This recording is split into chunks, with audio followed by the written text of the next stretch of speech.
gentlemen, I came, it took me 24 hours by plane to come and see you guys here. Wow. And I'm very happy for that.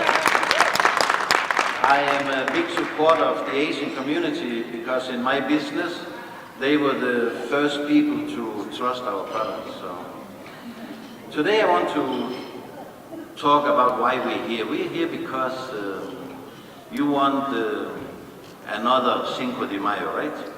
You want to have your own Asian day, like we have Martin Luther King and we have the Mexicans. So it's fair enough. Because of that, I made a comparison with my business and your oldest business, the Silk Road. Today we are going to talk about a story that affects all of us and will affect our children and their children and many, many generations to come. During the Han Dynasty, history traces back thousands of years of something what is now known as the Silk Road. It was a very courageous step. It was bravery to make this exchange, transparency, security, and shared prosperity by going out in the world. What happened because of the Silk Road is nothing less than a miracle, despite the differences in colors, race, language, origin, despite all the differences, wars, disputes. It was a beautiful exchange of culture, goods, and customs. And it started to sweep the Asian continent and spread further. It encountered all the religions from Buddhism, Judaism, Christianity, and Islam. It traveled forth and back, sweeping millions and then hundreds of millions and then billions along the way, taking humanity to another whole level of maturity. Languages as well as technology have been developed, enhanced, exchanged, and admired and imposed. Arts have been exchanged and transcended to all kinds of differences and created immortal human impressions. Let's fast forward this story a few thousand years, and one of you guys, as far as we know, his name is Satoshi, and he created the Bitcoin.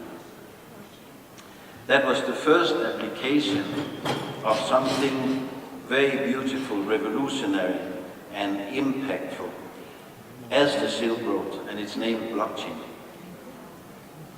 We in Messenger Bank, today, we are the fastest blockchain in the world. We can do 1 million transactions per second. If you take Ripple, you all heard about Ripple? They are like pretending to be the banking system of the world. They can do 50,000 transactions per second. So if this was the Olympics, and I'm not that skinny, if this was the Olympics, and we have to run 100 meters, gold medal, when I'm done with my 100 meters, Ripple have done 5 meters. That's the difference in speed. So we don't really have a lot of competition. We have a great product. And we don't believe that our coin is the only thing on the planet. No. So we build an exchange where we invite all the coins to come and work with us.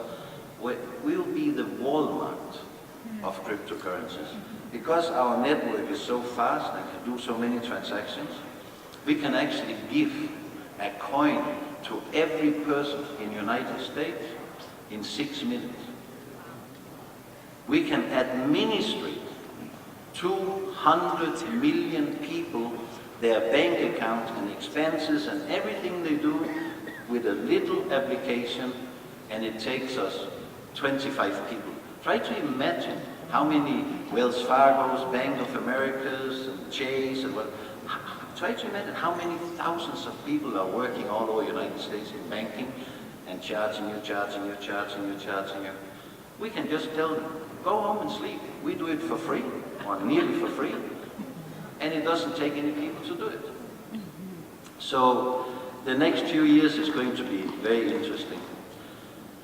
The reason why we want to work with many other cryptocurrencies is because that if we are alone, I don't believe in growth. I believe that we grow when we are a big team and we have one focus.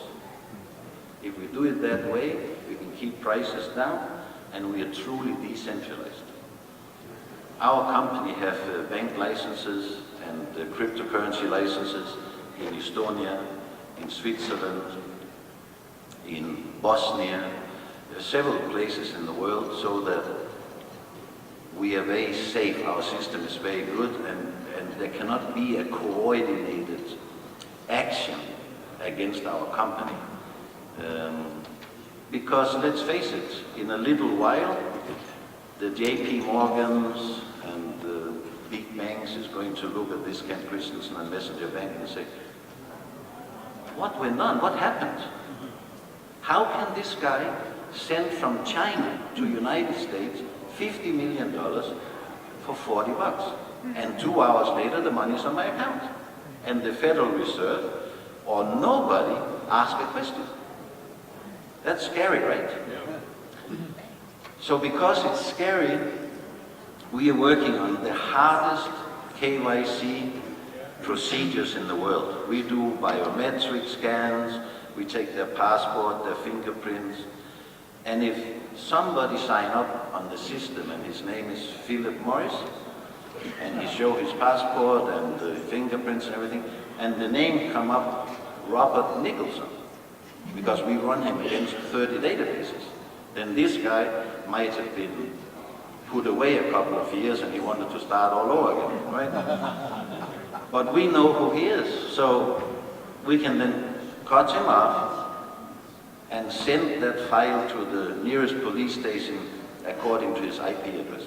So it's not like we are protecting criminals, but we are also not putting our nose into people's business. So if you pass KYC with us, you can do anything you want. Who cares? It's decentralized. It's person to person. If you want a mortgage, you don't ask me for a mortgage. You send out a smart contract and says, anybody who have some cash, and you do the deal person to person on a smart contract. Nobody has to control it. What I want to talk with you guys about is Bitcoins and Ethereum. You hear a lot, people have laundered money and it's being hacked and many bad things. And it's a new industry, and for sure there have been a few rotten clients in the system. I can agree to that. But the long story is that long-term blockchain is going to be the thing that will take care of our voting systems, because you can vote and no politicians can screw with the results. It's going to take care of many, many things. And blockchain is a very good system. You don't have to trust anybody, because it's only three things.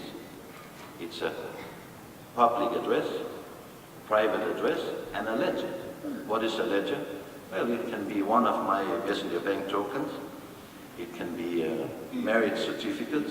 It can be a mortgage. It can be anything you want, because it's based on a smart contract. When that ledger is put down to the blockchain, it goes out into the entire system. So if there's like 300 million people in the system, or 300 million computers, at least 200 million computers will give consensus, so that it will be stored on their nodes, and then everybody knows that this transaction is legal, and then you can do the next transaction. So if it was no consensus, then the deal never happened. This is what we do. And we want to do remittance. We want to challenge people like Western Union and MoneyGram, because a lot of immigrants, especially from Asia and from Mexico, South America, they pay too much money of their salary to send money home. I mean, that's not fair. Not today when we have this modern technology. So we will start do remittance in Mexico, and we will start charging 40 cents for $100. I don't know how many can compete with us with that. And they will get the money in 2 hours. This will all happen this summer. In about a month's time, we're in Germany where we're having our officially opening at a World Blockchain Summit.